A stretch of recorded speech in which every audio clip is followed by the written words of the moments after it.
जय हो। आज का दिन मंगलमय हो।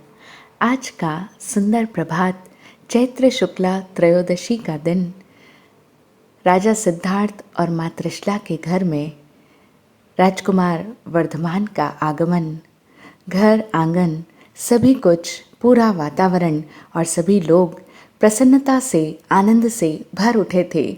कहा जाता है कि जिस समय से वर्धमान माँ त्रिशला के गर्भ में आए थे, उसी समय से उनके आसपास की प्रत्येक चीज़ में बढ़ोतरी होती जा रही थी। धन संपदा में भी वृद्धि हुई थी, घर आंगन में खुशियों में वृद्धि हुई थी। इसीलिए माता पिता ने अपने पुत्र का नाम वर्धमान रखा। हाँ, निश्चित रूप से धन संपदा में, सुख में, खुशियों में, उनके आनंद में तो वृद्धि हुई ही थी। इसी के साथ साथ कुमार वर्धमान के जन्म के समय, उस समय की देश काल और परिस्थितियों में अनेकों अन्य चीज़ों में भी वृद्धि हो रही थी। वो कैसे? जैसे उस समय में जो चौथा आरा था वो भी अपने अवसान पर था, यानी कि समाप्ति की ओर अग्रसर था। क्रमशः सुख घटता जा रहा था और दुख की भी बढ़ोतरी हो रही थी। तो वो जो समय था जब राजकुमार वर्धमान का जन्म हुआ था, वह समय बड़ा ही उथल पुथल का युग था। उस समय में अनेकों क्षेत्रों में विकृतियों की भी बढ़ोतरी हो रही थी। न सिर्फ उनके आसपास अच्छाइयों का साम्राज्य बढ़ रहा था, सद्गुणों में वृद्धि हो रही थी, बल्कि चारों ओर के वातावरण में बुराइयों का भी अस्तित्व वृद्धिंगत हो रहा था, यानी कि बढ़ रहा था। और समाज, धर्म, राजनीति, हर क्षेत्र में विकृतियां बढ़ रही थी, यानी कि बुराइयां पनप रही थी, बढ़ रही थी। कैसे? तो हम समझें कि उस समय में समाज की स्थिति अत्यंत विकट हो गई थी, क्योंकि समाज के अंदर जातिगत भेदभाव अपनी चरम अवस्था पर थे और वर्ण व्यवस्था के आधार पर भी लोगों के बीच में भेदभाव किया जाता था। अस्पृश्यता थी, यानी अनटचेबिलिटी थी, और समाज के कुछ गुट के कुछ लोगों ने सारी धर्म की बागडोर भी अपने हाथों में ले रखी थी और जाति के नाम पर मनुष्यों में इस तरह का बुरा व्यवहार किया जाता था जैसा कि एक पशु के साथ भी नहीं किया जाता है। तो इस तरह से न सिर्फ सामाजिक वातावरण में अशांति थी, अराजकता थी, भेदभाव था, बल्कि धर्म के क्षेत्र में भी देखें तो धार्मिक क्रियाकांडों में और दार्शनिक मत मतांतरों का भी उस समय में जबरदस्त बोलबाला था। यानी धर्म के नाम पर भी अनेकों क्रियाकांड प्रचलित थे। और इतना ही नहीं, राजनीतिक परिस्थितियों को अगर देखें तो राजनीतिक परिस्थितियों में भी साम्राज्यवादी प्रवृत्ति के कारण स्वतंत्र राज्यों का अस्तित्व समाप्त प्राय हो रहा था, और जिसके मूल में था परिग्रह की वृत्ति और भयात्मक वृत्तियों की प्रबलता। यानी हर व्यक्ति अपने अपने साम्राज्य का विस्तार करना चाहता था और सभी व्यक्ति परिग्रह के लालच में पड़े हुए थे, यानी अपना अपना बढ़ोतरी करना चाहते थे, जो कि हम आज के युग में भी प्रत्यक्ष देख रहे हैं। उस समय में लोग अपनी अपनी बातों पर, अपने अपने मतों पर जबरदस्त रूप से आग्रही, विग्रही और परिग्रही होते जा रहे थे। तो इस तरह से चारों ओर के माहौल में ये जो अशांति थी, आक्रोश था और ये जो परिस्थितियां थी अत्यंत ही भयावह होती जा रही थी। और इन सब परिस्थितियों के कारण से प्रभु महावीर, जो कि उस समय राजकुमार वर्धमान के रूप में थे और वे एक बहुत ही चिंतनशील व्यक्ति थे, तो उन समय की परिस्थितियों ने उन्हें अंदर तक हिला कर रख दिया था, झंझोड़ कर रख दिया था। उस समय की परिस्थितियां उनके भीतर करुणा को जन्म देती थी और वे चाहते थे कि किसी प्रकार से इन सब विषमताओं का अंत हो। समाज में ये जो इतना जाति के नाम पर, धर्म के नाम पर भेदभाव किया जा रहा है, लोगों के साथ बदसलूकी की जा रही है और धार्मिक क्रियाकांडों के नाम पर अनेकों तरह की बातें प्रचारित की जा रही है, समाज का एक वर्ग सभी पर हावी होता जा रहा है। तो इस तरह की परिस्थितियों के कारण प्रभु महावीर निश्चित रूप से अंतर मन में बेचैन रहा करते थे और वे इसका कोई समाधान ढूंढना चाहते थे, एक ऐसा समाधान, स्थायी समाधान जो कि भीतर से परिवर्तन लाए।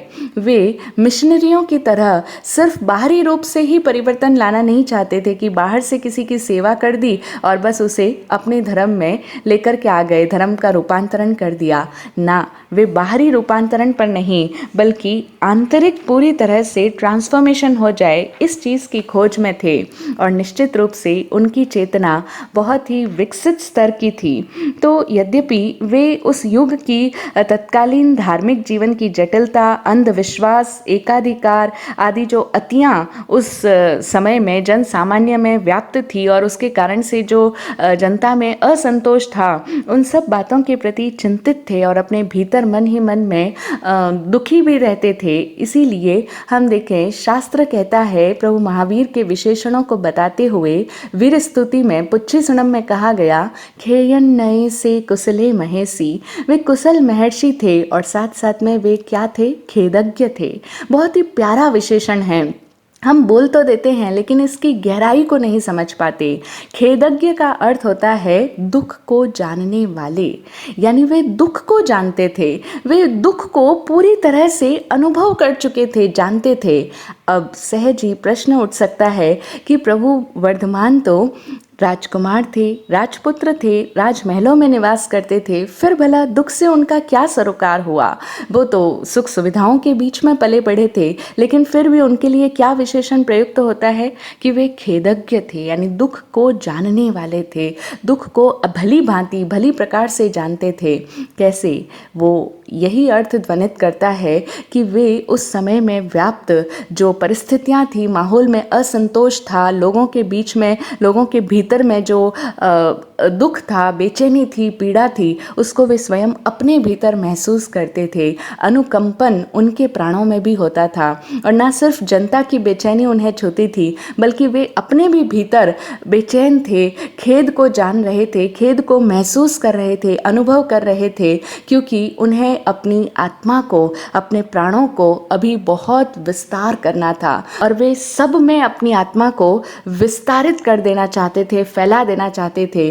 तो इसीलिए अपने आप को असीम करने के लिए उनके प्राण अकुला रहे थे। यही था उनका खेदज्ञ का अर्थ, कि वे इन अर्थों में खेदज्ञ थे। और हर महापुरुष जो अपने युग में महामानव बनता है, तो उसे महामानव होने में, उनके उस व्यक्तित्व के निर्धारण में उस समय की देश काल परिस्थितियां भी बहुत महत्वपूर्ण भूमिका अदा करती है।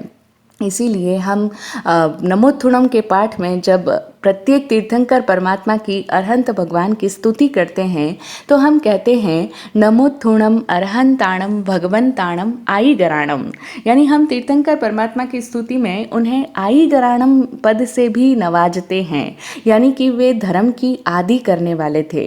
अब जिज्ञासा उठती है कि धर्म तो शाश्वत है, सनातन है, सदैव था, है और रहेगा। धर्म तत्व कभी भी गायब नहीं होता, कभी भी अस्तित्वहीन नहीं होता है, धर्म तो इटर्नल तत्व है। तब फिर ऐसा क्यों कहा जाता है कि तीर्थंकर परमात्मा ही धर्म की आदि करते हैं?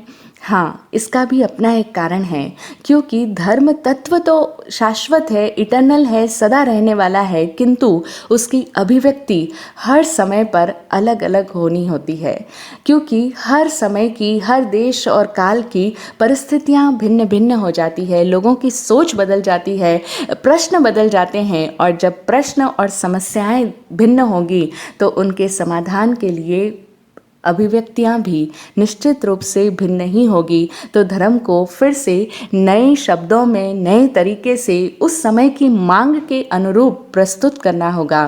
तो इसीलिए उस समय में जो प्रस्तुत करते हैं, उस युग की मांग के अनुसार जो समाधान देते हैं, वो होते हैं अरहंत परमात्मा। और इसीलिए हम उन्हें धर्म की आदि करने वाले, यानी धर्म का प्रारंभ करने वाले, धर्म की बिगनिंग उस युग में करने वाले आई गराणम कहते हैं, जिन्हें हम युग प्रवर्तक के नाम से भी जानते हैं। महावीर भगवान के जन्म के इतिहास के बारे में जब हम पढ़ते हैं तो ज्ञात होता है कि उस समय की परिस्थितियां सामाजिक, धार्मिक, राजनीतिक हर प्रकार से बहुत ही विषम होती जा रही थी। लोगों के भीतर क्रूरता की प्रवृत्ति बढ़ती जा रही थी, परिग्रह बढ़ता जा रहा था। और तभी प्रभु महावीर ने इन सब समस्याओं का समाधान खोजने का प्रयत्न किया, लेकिन वो समाधान बाहरी रूप में नहीं खोजा, वो अपने भीतर उतर गए। उन्होंने 12.5 वर्ष तक अपने आप के भीतर उन प्रश्नों को झंझोड़ा, उन प्रश्नों को जीवित रखा और वे उसके उत्तर के लिए, स्थायी समाधान के लिए अपने भीतर गहरे से गहरे उतरते चले गए।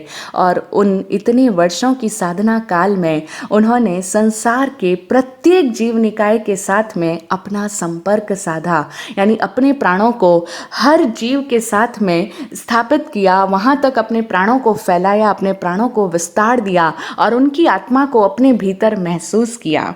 तो ये था उनका परिवर्तन, जो भीतर से परिवर्तन की बात करता था। और उनका संपर्क उन सब जीवों के साथ उनकी चेतना के स्तर पर हुआ। इसीलिए कहा जाता है कि प्रभु महावीर ने अपने युग की उन धार्मिक, सामाजिक और राजनैतिक अव्यवस्था और अशांति को दूर करने का बाहरी रूप से कोई प्रयत्न नहीं किया, क्योंकि जनरली हम लोग समझते हैं कि जब ऐसी परिस्थितियां रही थी और ऐसे महापुरुष का जन्म हुआ, महामानव का उदय हुआ, तो निश्चित रूप से उन्होंने बाहरी रूप से कुछ तो किया होगा जनता को सुधारने के लिए, परोपकार के लिए। क्योंकि एक साधारण हमारा कॉन्सेप्ट होता है कि संत जन तो परोपकार के लिए ही होते हैं, वो परोपकार के लिए ही अपनी देह धारण करते हैं।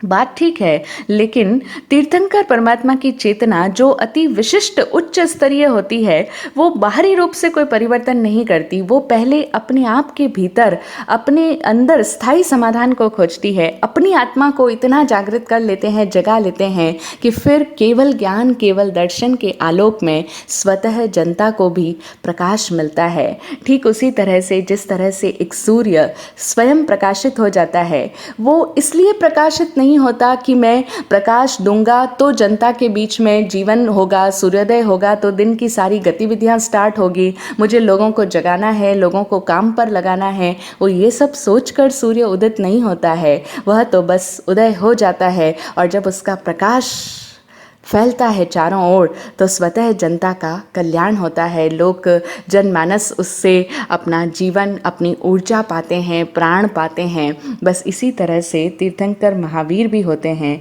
वे अंधकार से लड़ते नहीं हैं, बस वे अपने भीतर के प्रकाश को जगा लेते हैं, अपने भीतर के प्रकाश को प्राप्त करने का प्रयत्न करते हैं और तत्पश्चात आत्म साक्षात्कार करके राग और दोष को जीत करके, राग और दोष से संपूर्णतया मुक्त होकर के वीत राग हो जाते हैं, ना किसी के पक्ष में, ना किसी के विपक्ष में। और तब वो पूर्ण वीतरागी चेतना अपनी आत्मा की उस उच्चतम अवस्था को उपलब्ध हो जाती है, जहाँ से बिना किए ही पूरे जगत का भला होता है, पूरे जगत का कल्याण होता है।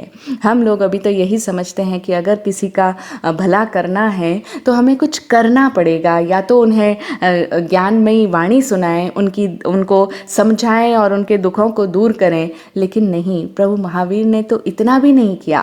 कहने के लिए हम व्यवहारिक भाषा में कहते हैं कि भगवान महावीर ने हम अज्ञानियों पर या भव्य प्राणियों पर करुणा करके अपनी ज्ञानमयी वाणी फरमाई, लेकिन ये सिर्फ एक कहने के लिए कही गई भाषा है, व्यवहारिक भाषा है। उनके लिए तो कहा जाता है कि सहज रूप से उनकी वो वाणी खिरी, यानी उन्होंने कुछ भी किया नहीं। यही तो बात समझने की है कि महापुरुष कुछ करते नहीं हैं। उनका ये उद्देश्य नहीं था कि भव्य प्राणियों के दुखों को दूर करूं। उनका अगर करने का कुछ उद्देश्य होता तब तो उनका व्यक्तित्व रागी और दोषी का हो जाता, वे वीतरागी नहीं होते। क्योंकि वीतरागी पने में जीव कुछ करता ही नहीं है, वहाँ तो सिर्फ जो कुछ भी होता है सिर्फ निर्जरार्थ होता है, उसका उद्देश्य मात्र निर्जरा होता है। तो उन्होंने जो बोला, जो उनकी देशना खिरी, जो उनकी वाणी झरी, वह भी सिर्फ उनके भीतर की निर्जरा स्वरूप ही था। तो इसीलिए महावीर ने कुछ किया नहीं, बस महापुरुष तो जगत की आवश्यकता हुआ करते हैं और इसीलिए जगत की शक्तियाँ या वातावरण या जो भी हम नाम दें, वो जो भी चाहती हैं उनसे करवा लेती है, लेकिन वे स्वयं कुछ करते नहीं हैं। ये बात हमारे लिए समझने योग्य है, ज़रा गहरी है, किंतु हम समझें जिस तरह से उन्होंने अपने पूर्व जन्मों की लंबी साधना करी और उसके पश्चात अपनी आत्मा को शुद्ध किया, तो उनका जो आदर्श जीवन हमारे सामने है वो हमें भी यही सीख देता है कि तीर्थंकर परमात्मा ने जिस तरह से अपनी आत्मा आत्मा को जगाया, अपनी आत्मा को निर्मल किया, अपने राग और दोष को दूर किया, कषायों को शुद्ध किया, कषायों से मुक्त हुए और स्वयं वीतराग चेतना तक पहुंच गए, तो उनका जीवन ही हम सब के लिए एक बहुत बड़ा महत्वपूर्ण संदेश देता है कि हम भी अपनी आत्मा को शुद्ध करके उस परमात्मा स्थिति को उपलब्ध कर सकते हैं। क्योंकि तीर्थंकर कोई ऐसे नहीं है कि वो ही तीर्थंकर बन सकते हैं, वो कुछ विशिष्ट थे, अत्यंत महापुरुष थे, और हम सामान्य प्राणी हैं, साधारण जन हैं, हम नहीं कर सकते। नहीं, ऐसा बिल्कुल भी नहीं है। हमें उनका जीवन यही संदेश देता है कि सम्मित्व प्राप्ति के बाद 27 भवों की जो उनकी जीवन की यात्रा जो हम पढ़ते हैं महावीर चरित्र में, कि कैसे 27 भवों तक उनका जीवन उतार चढ़ाव में रहा, लेकिन उसके पश्चात भी उन्होंने वो साधना का क्रम जारी रखा।